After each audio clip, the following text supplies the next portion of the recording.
इंसान हर दिन करीब 20,000 बार सांस लेता है, बिल्कुल ऑटो पायलट मोड पर। बिल्कुल। हमारा इस तरफ कभी ध्यान तक नहीं जाता। हाँ, लेकिन सोचिए जरा, क्या हो अगर ये साधारण सी सांस सिर्फ जिंदा रहने का साधन ना हो? मतलब, क्या हो अगर मन, चेतना और पूरी वास्तविकता को कंट्रोल करने का रिमोट इसी सांस में छिपा हो? ये बहुत ही गहरा सवाल है ना? आज के इस विस्तृत विश्लेषण में हमारा यही उद्देश्य है। हम गायत्री चैतन्य और अनीता अरविंद सराफ के विचारों से प्राप्त ज्ञान को गहराई से समझेंगे। सही कहा आपने। इस चर्चा में हम ये जानेंगे कि कैसे प्राणायाम के जरिए इस चंचल मन को नियंत्रित किया जा सकता है और कैसे एक साधारण सी सांस आध्यात्मिक जागृति का सबसे बड़ा मार्ग बन सकती है। तो चलिए शुरू करते हैं।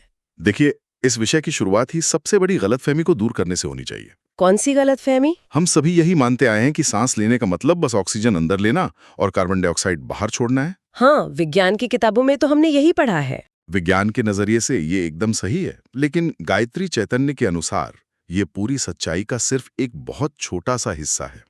सबसे पहले हमें प्राण और आयाम के वास्तविक अर्थ को समझना होगा। अच्छा, तो प्राण और हवा में अंतर है? बहुत बड़ा अंतर है। प्राण केवल हवा नहीं है, ये एक अत्यंत सूक्ष्म ब्रह्मांडीय ऊर्जा है। एक ऐसी जीवन शक्ति जो सीधे सूर्य से पूरे वातावरण में प्रवाहित होती है। अरे वाह! हाँ, ये वो शक्ति है जो न केवल शरीर को चलाती है, बल्कि हमारे विचारों को भी जन्म देती है। मतलब अगर प्राण वो ब्रह्मांडीय ऊर्जा है, तो आयाम का क्या अर्थ हुआ? आयाम का अर्थ है उस ऊर्जा का विस्तार करना, उस पर संयम रखना और उसे पूरी तरह से अपने नियंत्रण में लाना। तो जब हम प्राण और आयाम को मिलाते हैं, तब प्राणायाम बनता है? एकदम सही। यह केवल फेफड़ों को फुलाने और सिकोड़ने की कसरत नहीं है। असल में यह शरीर के भीतर मौजूद उस ब्रह्मांडीय ऊर्जा को एक दिशा देने का विज्ञान है। इसका मतलब है कि इंसान पूरी जिंदगी सांस तो लेता है, लेकिन उसे प्राणायाम नहीं कह सकते। बिल्कुल नहीं कह सकते। यहीं पर अज्ञान श्वास और ज्ञान श्वास का अंतर समझ में आता है। अज्ञान श्वास वो है जो बस चल रही है, बिना किसी होश के। जैसे आज की आधुनिक दुनिया में हम देखते हैं, इंसान घंटों तक लैपटॉप के सामने झुका हुआ बैठा रहता है। हाँ, उसकी सांसें एकदम उथली और तेज होती हैं और उसे पता भी नहीं होता। सही कहा। ये अज्ञान श्वास इंसान को सिर्फ शारीरिक रूप से जिंदा रखती है। तो फिर ज्ञान श्वास क्या है? दूसरी तरफ है ज्ञान श्वास। जब हम पूरी जागरूकता के साथ एक लय में सांस लेते हैं, तो वो ज्ञान श्वास यानी प्राणायाम बन जाती है। अज्ञान श्वास और ज्ञान श्वास का प्रभाव शरीर पर बिल्कुल अलग होता है। वो कैसे? देखिए, उथली और बेतहाशा चलने वाली सांसें सीधे तनाव पैदा करती हैं। अच्छा, इसे एक बहुत ही सीधे उदाहरण से समझते हैं। मान लीजिए कि इंसान का पूरा शरीर और उसकी चेतना एक ताला लगे हुए घर के समान है, बहुत बढ़िया उदाहरण है। और प्राण उस ताले की चाबी है। अब इंसान के पास चाबी तो जन्म से है, लेकिन वो अज्ञान श्वास के कारण उस चाबी को बस हाथ में लेकर खड़ा है या उसे गलत दिशा में घुमा रहा है। बिल्कुल। जब तक उस चाबी को सही तरीके से पूरे ज्ञान के साथ नहीं घुमाया जाएगा, तब तक इंसान के भीतर की छिपी हुई क्षमताएं और शक्तियां कभी बाहर नहीं आ सकती। ताले और चाबी का ये उदाहरण बहुत सटीक है, क्योंकि चाबी को घुमाने का सीधा असर हमारे शरीर के सबसे जटिल हिस्से पे पड़ता है, और वो है हमारा मन। वो हिस्सा जो कभी शांत नहीं रहता। एकदम सही। गायत्री चैतन्य में इस बात का बहुत ही गहरा विश्लेषण किया गया है कि प्राण और मन के बीच का रिश्ता असल में कैसा है। शरीर में हमेशा दो मुख्य शक्तियों के बीच एक रस्साकशी चलती रहती है। दो शक्तियां? हाँ, प्राण वायु और अपान वायु। रस्साकशी मतलब ये दोनों शक्तियां एक दूसरे के उल्टे काम कर रही हैं? बिल्कुल उल्टे। प्राण वायु का सीधा संबंध सूर्य नाड़ी से है। सूर्य नाड़ी शरीर के दाएं नथुने यानी राइट नॉस्ट्रिल से जुड़ी है। अच्छा। ये शरीर में एक एक्सेलरेटर की तरह काम करती है। जी। जब सूर्य नाड़ी सक्रिय होती है, तो ये ऊर्जा को ऊपर की ओर धकेलती है। इंसान बहुत अधिक ऊर्जावान महसूस करता है। मतलब सोचने समझने की गति तेज हो जाती है। हाँ, लेकिन अगर ये बहुत ज्यादा हो जाए तो इंसान आक्रामक या बेचैन भी हो सकता है। तो फिर अपान वायु ब्रेक का काम करती होगी? एकदम सही पकड़ा आपने। अपान वायु का संबंध चंद्र नाड़ी से है, जो बाएं नथुने यानी लेफ्ट नॉस्ट्रिल से जुड़ी है। चंद्र नाड़ी एक ब्रेक की तरह काम करती है। ये ऊर्जा को नीचे ले जाती होगी? हाँ, ये ऊर्जा को नीचे की ओर ले जाती है और शरीर को शिथिल करती है। जब चंद्र नाड़ी ज्यादा सक्रिय होती है तो शरीर में सुस्ती आती है, नींद का एहसास होता है और इंसान बहुत शांत हो जाता है। तो इसका मतलब इंसान का शरीर दिन भर इसी एक्सेलरेटर और ब्रेक के बीच झूलता रहता है। यही सबसे बड़ा कारण है इंसान की मानसिक अस्थिरता का। हमारी सांस लगातार बाएं और दाएं नथुनों के बीच अपना रास्ता बदलती रहती है। कभी ऊर्जा तेजी से ऊपर जा रही है, कभी अचानक नीचे आ रही है। बिल्कुल, ये निरंतर परिवर्तन ही मन में वो अस्थिरता पैदा करता है जिसे हम विचारों का शोर कहते हैं। इसी वजह से इंसान का मन कभी एक जगह टिक नहीं पाता। तो इसका मतलब ये हुआ कि हम जिंदगी भर ये सोचते रहते हैं कि हम अपने मन के मालिक हैं, हम जो चाहते हैं वही सोचते हैं, लेकिन असल में हमारा मन तो पूरी तरह से हमारी सांसों का गुलाम है। यही सच्चाई है, मन प्राण का सेवक है। जिस तरफ सांस गई मन उसी तरफ भाग गया। बिल्कुल। और जब हम प्राणायाम के द्वारा प्राण और अपान वायु को संतुलन में लाते हैं, मतलब एक्सेलरेटर तथा ब्रेक दोनों को एक साथ सही मात्रा में दबाते हैं, तो एक नई स्थिति पैदा होती है। कैसी स्थिति? ऊर्जा दोनों तरफ बिखरने के बजाय एक ही दिशा में प्रवाहित होने लगती है। जैसे ही ये होता है, मन अपने आप शांत हो जाता है। गायत्री चैतन्य में इसी स्थिति को मनोजय से विश्वजय कहा गया है। मनोजय से विश्वजय सुनने में ऐसा लगता है जैसे किसी बाहरी दुनिया को जीतने की बात हो रही है, लेकिन असल में ये अपने आंतरिक जगत को जीतने के बारे में है। बाहरी दुनिया को जीतने से पहले इंसान को खुद को जीतना होता है। सही बात है। जब आंतरिक जगत पूरी तरह से शांत और स्थिर हो जाता है, जब सांसों का नियंत्रण हमारे हाथ में आ जाता है, तो जीवन की कितनी भी बड़ी बाहरी चुनौती हो, उसका सामना करने की शक्ति इंसान के भीतर स्वतः ही पैदा हो जाती है। लेकिन एक बात बताइए, अगर मन की सारी उथल-पुथल सिर्फ सांस के एक्सेलरेटर और ब्रेक के बीच झूलने का नतीजा है, तो इसे एक दिशा में कैसे लाया जाए? इसके तरीके हैं। क्या सिर्फ आंख बंद करके बैठ जाना काफी है, या इसके पीछे कोई विशिष्ट तरीका है? गायत्री चैतन्य में इसे सही तरीके से व्यवहार में लाने के लिए स्पष्ट निर्देश दिए गए हैं। सबसे पहले शारीरिक स्थिरता जरूरी है। आसन वगैरह। हाँ, जिसके लिए स्वस्तिकासन, सिद्धासन, वज्रासन या पद्मासन जैसे आसनों का उपयोग बताया गया है। शरीर हिलेगा तो मन भी हिलेगा। ये तो बहुत लॉजिकल है। इसके बाद प्राणायाम की 3 मुख्य क्रियाएं आती हैं। रेचक यानी सांस को एक लय में छोड़ना, पूरक यानी सांस को पूरी गहराई से अंदर लेना, और कुंभक यानी सांस को भीतर या बाहर रोक कर रखना। लेकिन सांस लेने और रोकने की ये क्रियाएं तो आजकल बहुत से लोग करते हैं, फिर भी उनका मन शांत नहीं होता। यही तो पेंच है। यहाँ गायत्री चैतन्य में एक बहुत ही महत्वपूर्ण वर्गीकरण किया गया है, अगर्भ और सगर्भ प्राणायाम के बीच का अंतर। मुझे लगता है ये अंतर समझना सबसे ज्यादा जरूरी है। बिल्कुल, ये प्राणायाम की सफलता और विफलता के बीच का अंतर है। इसे एक आधुनिक जीवन के उदाहरण से देखते हैं। अगर प्राणायाम बिल्कुल वैसा है जैसे कोई इंसान जिम जाकर बिना किसी ध्यान के बस मशीनी रूप से वजन उठा रहा है। हाँ, उसका ध्यान कहीं और ही होता है। उसके कान में गाने बज रहे हैं, नजर टीवी स्क्रीन पर है और हाथ बस मशीन को ऊपर नीचे कर रहे हैं। कसरत हो रही है, मांसपेशियां थक रही हैं, लेकिन वो परिणाम कभी नहीं मिलेगा जो एक केंद्रित व्यायाम से मिलता है, क्योंकि वहां चेतना का जुड़ाव नहीं है। एकदम सही। और दूसरी तरफ है सगर्भ प्राणायाम। ये उस व्यायाम की तरह है जहां पूरा माइंड मसल कनेक्शन होता है। बिल्कुल। इंसान का पूरा ध्यान उस मांसपेशी पर होता है जिस पर वो काम कर रहा है। सगर्भ प्राणायाम में सांसों के आवागमन के साथ ध्यान, ईश्वरीय चिंतन और मंत्र जप का उपयोग किया जाता है। यही इसका रहस्य है। जब हर अंदर आती सांस और बाहर जाती सांस के साथ कोई मंत्र जुड़ जाता है, तब वो केवल हवा का प्रवाह नहीं रहता, वह ऊर्जा बन जाता है। हाँ, यही सगर्भ प्राणायाम वास्तविक आंतरिक बदलाव का मार्ग प्रशस्त करता है। अगर्भ प्राणायाम से शरीर को शायद थोड़ा भौतिक फायदा मिल जाए, फेफड़े मजबूत हो जाएं, लेकिन चेतना का कोई विकास नहीं होता। मतलब सगर्भ प्राणायाम जरूरी है? बिल्कुल। सगर्भ प्राणायाम में मंत्र की ध्वनि और ध्यान की शक्ति प्राण ऊर्जा को पूरी तरह से बदल देती है। जब ये प्राणायाम पूरे संकल्प और एकाग्रता के साथ किया जाता है, तो शरीर के भीतर ऊर्जा के स्तर पर ऐसे बदलाव होते हैं जिनकी कल्पना भी साधारण स्थिति में नहीं की जा सकती। और यहीं पर गायत्री चैतन्य में वर्णित सबसे गूढ़ रहस्य सामने आता है, कुंडलिनी शक्ति और उसका जागरण। जी हाँ। कुंडलिनी एक ऐसा शब्द है जो आजकल बहुत सुनने को मिलता है, लेकिन इसका असली मतलब बहुत कम लोग जानते हैं।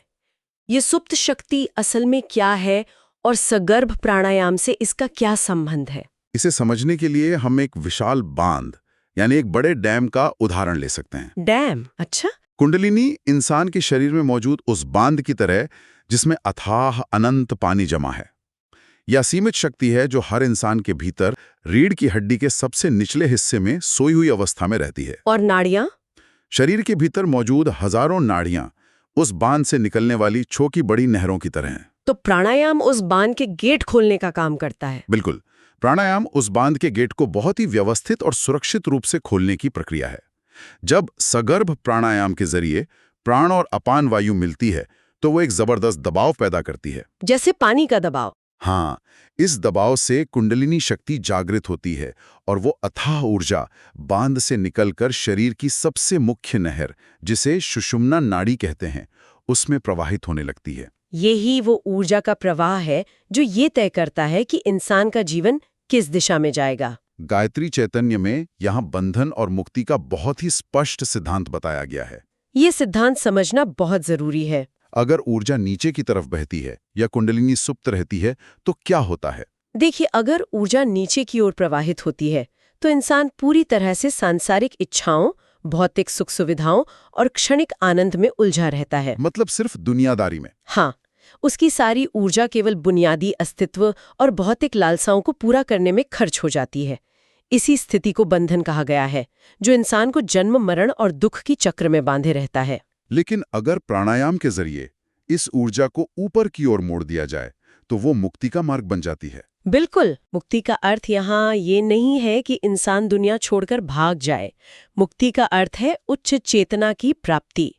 जब ये ऊर्जा सुषुम्ना नाड़ी से होती हुई ऊपर उठती है तो इंसान का नजरिया, उसकी समझ और उसका पूरा अस्तित्व ही बदल जाता है। और ऊर्जा का यही ऊर्ध्वगामी प्रवाह यानी ऊपर की तरफ उठने वाला प्रवाह इस पूरी आध्यात्मिक साधना का अंतिम लक्ष्य है।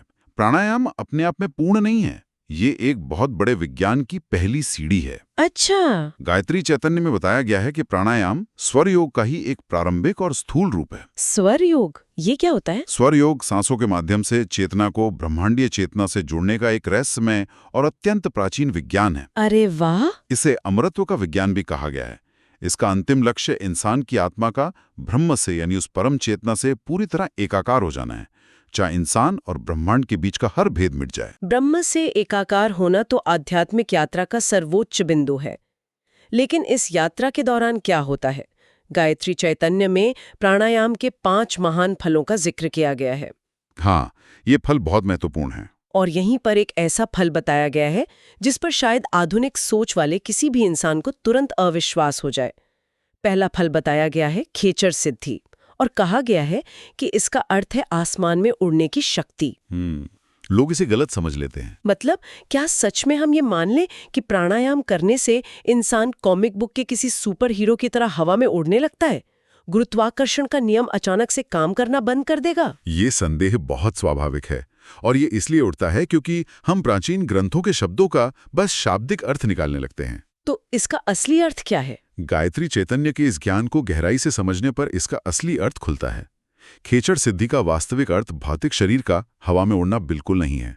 इसे संस्कृत के 2 शब्दों से समझना होगा। कौन से 2 शब्द? ख, जिसका अर्थ होता है आकाश या शून्य, और चर, जिसका अर्थ होता है विचरण करना या गति करना। तो फिर शून्य में विचरण करने का क्या मतलब हुआ? इसका अर्थ है चेतना का देशकाल, यानी स्पेस और टाइम की भौतिक सीमाओं से परे चले जाना। ओहो, अब समझ में आया। जब इंसान ध्यान और प्राणायाम की गहरी अवस्था में होता है तो उसका मन शरीर के वजन और स्थान की सीमाओं से मुक्त हो जाता है। उसकी चेतना का विस्तार इतना व्यापक हो जाता है कि वो एक ही जगह बैठकर पूरे ब्रह्मांड का अनुभव कर सकता है। यह शरीर की उड़ान नहीं है, यह चेतना की उड़ान है। ये व्याख्या तो पूरी तरह से नजरिया ही बदल देती है। भौतिक रूप से उड़ना भले ही एक मिथक लगे, लेकिन चेतना का शरीर की सीमाओं से बाहर निकलना एक बहुत ही गहरा मनोवैज्ञानिक और आध्यात्मिक अनुभव है। बिल्कुल। इसके अलावा 4 और महान फलों का उल्लेख है। दूसरा फल है रोगनाश। रोगनाश का अर्थ केवल शारीरिक बीमारियों का ठीक होना नहीं है, बल्कि मानसिक रोगों का भी अंत है। तनाव और एंजाइटी जैसे रोग। हाँ, जब प्राण ऊर्जा पूरे शरीर की नाड़ियों में बिना किसी रुकावट के बहती है तो शरीर के भीतर मौजूद हर प्रकार का असंतुलन खत्म हो जाता है। शरीर अपनी प्राकृतिक और स्वस्थ अवस्था में लौट आता है। तीसरा फल है योग शक्ति ये कोई ऐसी शक्ति नहीं है जिससे आप चट्टाने तोड़ सकें। बिल्कुल नहीं। आधुनिक जीवन में योग शक्ति का अर्थ है अटूट मानसिक संकल्प। तनाव से भरे माहौल में जहां हर कोई परेशान हो रहा हो, वहां पूरी तरह से स्थिर और शांत बने रहने की क्षमता ही योग शक्ति है। एकदम सही। और चौथा फल है आत्मप्रकाश। आत्मप्रकाश को हम कैसे समझें? देखिए, जब तक मन में विचारों का तूफान चलता रहता है, इंसान कभी अपनी असलियत नहीं जान पाता। इसे एक झील के उदाहरण से समझें। पानी की झील। हाँ, जब झील के पानी में लगातार लहरें उठ रही हों तो आप कभी गहराई में नहीं देख सकते हैं। लेकिन जब प्राणायाम से मन पूरी तरह शांत हो जाता है, विचारों की लहरें रुक जाती हैं, तब झील का पानी शीशे की तरह साफ हो जाता है। क्या बात है! उस समय इंसान को पहली बार अपनी आत्मा के, अपने वास्तविक स्वरूप के दर्शन होते हैं। इसी अवस्था को आत्मप्रकाश कहा गया है। और पांचवां तथा अंतिम फल है परमानंद प्राप्ति। हम अक्सर आनंद को किसी बाहरी चीज से जोड़ते हैं, कोई नई चीज खरीदने की खुशी या किसी व्यक्ति से मिलने की खुशी। लेकिन वे सब चीजें बदल जाती हैं और खुशी भी खत्म हो जाती है। बिल्कुल। लेकिन परमानंद एक ऐसी चरम खुशी है जो किसी भी बाहरी दुनिया, किसी व्यक्ति या किसी परिस्थिति पर निर्भर ही नहीं करती। हाँ, ये इंसान का अपना आंतरिक स्वभाव है जो सिर्फ तब महसूस होता है जब वो पूरी तरह से अपने भीतर स्थित हो जाता है। गायत्री चैतन्य और अनीता अरविंद सराफ के इन विचारों का सार यही है कि सांस लेना सिर्फ एक शारीरिक जरूरत नहीं है, ये मन की गहराइयों को खोलने की सबसे बड़ी चाबी है। तो अगर हम इस पूरी चर्चा को समेटें तो ये स्पष्ट हो जाता है कि सांस लेना केवल फेफड़ों का व्यायाम नहीं है, ये मन को नियंत्रित करने की एक अत्यंत सटीक मनोवैज्ञानिक तकनीक है। और अंततः आत्मा को जानने की एक अत्यंत शक्तिशाली आध्यात्मिक साधना भी है। हमारी हर एक सांस हमारे लिए बंधन और मुक्ति के बीच का एक सचेत चुनाव है। अज्ञान श्वास हमें बांधती है और ज्ञान श्वास यानी सगर्भ प्राणायाम हमें मुक्त करता है। इस पूरी यात्रा में इंसान की जागरूकता ही सबसे बड़ा हथियार है। प्राण और अपान का संतुलन, कुंडलिनी का सुरक्षित रूप से जागृत होना और अंततः स्वरयोग के माध्यम से चेतना का विस्तार, ये सब कुछ इस बात पर निर्भर करता है कि हम अपनी सांस को कितनी गहराई से समझते हैं। इस चर्चा का अंत हम एक बहुत ही गहरे और नए विचार के साथ करते हैं। जरा इस पर विचार कीजिएगा, यदि इंसान की केवल एक सचेत सांस उसके पूरे आंतरिक ब्रह्मांड को बदल सकती है, उसकी चेतना को सीमाओं के पार ले जा सकती है, तो क्या ये संभव है कि ये पूरा बाहरी ब्रह्मांड भी, जिसमें अरबों तारे और आकाशगंगाएं निरंतर गति कर रही हैं, किसी परम चेतना की एक विशाल लयबद्ध सांस का ही हिस्सा हो? बिल्कुल। क्या हम इंसान अपनी छोटी सी सांस के जरिए हर पल उस विराट ब्रह्मांडीय श्वास के साथ तालमेल बिठाने की ही कोशिश नहीं कर रहे हैं? ये एक कल्पना ही अपने आप में बहुत अद्भुत है। इसी ब्रह्मांडीय श्वास के साथ एक होने की कल्पना को अपने मन में रखते हुए हम इस गहन विश्लेषण को यहीं विराम देते हैं। सुनने वालों का बहुत बहुत धन्यवाद।